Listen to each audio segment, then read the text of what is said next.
Back now on Triad today. I'm so excited about having these next two folks here. The Winston-Salem Foundation does such wonderful work for our area, and I want to honor and recognize a couple of the folks that make that possible. Holly Mayer, Director. Let's meet on my immediate right, our first guest. Annette Lynch is Vice President of Philanthropic Services for the Foundation. Next to her is Randall Tuttle, and he is a great guy because he's a donor and he's a committee member, and I just thank both of you so much for being here. Our pleasure. Thank you. Annette, I'm going to start with you. Give us just a thumbnail sketch of what the mission of the Winston-Salem Foundation is, in case people haven't seen some of the segments or haven't gone to the internet yet. What's the mission? The mission of the Winston-Salem Foundation is to make philanthropy and its benefits available to all in its simplest form. Now, what's the role of Philanthropic Services at the Foundation? What does that really mean? So I don't want you talking over my head too much. Tell me what it means. People give money, it goes to where? How does it happen? Well, the core services of the Winston-Salem Foundation that offers to the community include community leadership, you've heard about that before, our grant making, our student aid, and philanthropic services.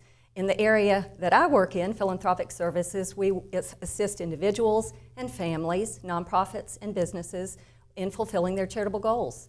Now, I think I got an email the other day that you all sent me, and it says something like that there are lots of ways to give to the foundation, but that there are two most common ways of giving, and I was sort of intrigued by that when you sent me that note. What did you mean, the two most common ways? Well, it's a very, very broad categorization in that people typically give either through or to the Winston-Salem Foundation.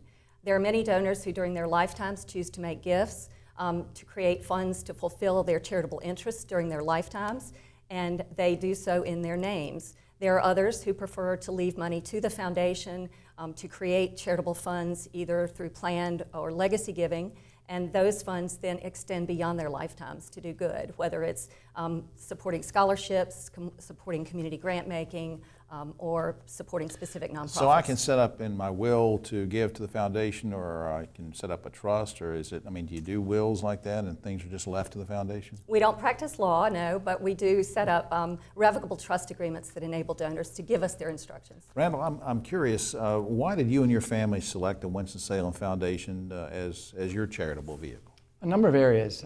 First, excuse me, trust. This organization's been around for almost 100 years. Yeah.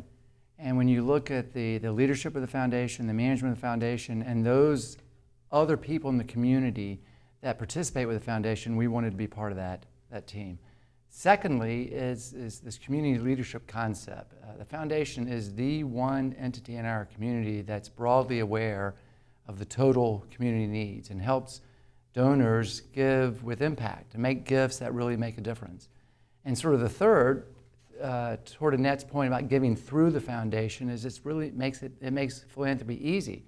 You mentioned earlier, philanthropy sounds like this big, broad subject. It really is just giving back. Yeah. And so giving through the foundation, it lets someone make a gift to an advised fund, like of appreciated stock or money, and then over the course of, say, the next year, give it away thoughtfully.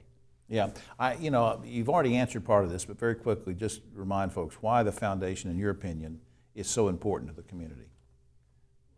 It is a convener. It is knowledgeable of what's going on. It knows where the community's needs are. So many people want to give back, but they might need direction and guidance as to where their gifts could go. And I know there are small businesses, I've talked to small business people who say that they get bombarded all the time with requests, community groups and organizations wanting help. And it's easier, as you said, just to go through one organization to do that. And that, before time gets away from us, how can viewers get involved with or learn about or support the foundation? Well, the first thing we would encourage viewers to do is to visit our website, learn about ways they can give, learn about opportunities for giving, whether it's to named funds that we hold at the foundation or whether it's to one of our initiatives, such as the Peer Project, the Black Philanthropy Initiative, or the Women's Fund. And it can be anonymous if you want to, or you can, as you said, you can put it in your name. But I just applaud what you're doing, Annette and Randall. Thanks so much for doing what you've done to help support the foundation, you and your family. Thank you. Up on screen is the website, wsfoundation.org. Please check that out, as Annette recommended. You'll find some good information on there, and it might lead you to some ideas that you and your family or your business can utilize. We'll be right back after this.